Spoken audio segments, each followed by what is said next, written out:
আসসালামু আলাইকুম ওয়া রাহমাতুল্লাহি ওয়া বারাকাতুহু। কেমন আছেন সবাই? আলহামদুলিল্লাহ আমি ভালো আছি। এই দেখছেন কাঁচা মরিচ, পেঁয়াজ, লবণ, খাঁটি সরিষার তেল দিয়ে মাখানো পটল পোড়া ভর্তা। আমার কাছে সেই খুব ভালো লাগে। ছোটবেলায় মায়ের হাতে বানানো এই পটল পোড়া ভর্তা খেতাম। হঠাৎ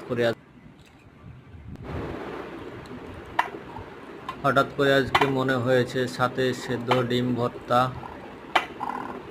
আলহামদুলিল্লাহ খুব সুস্বাদু করে খাবো, আমার খুব ভালো লাগবে। আর হচ্ছে আলু ভর্তা, এই তিনটা ভর্তা দিয়ে আজকে ভাত খাওয়া হবে ইনশাআল্লাহ, আল্লাহর রহমতে। আলু ভর্তা, পটল পোড়া ভর্তা, ডিম ভর্তা, সেই স্বাদ।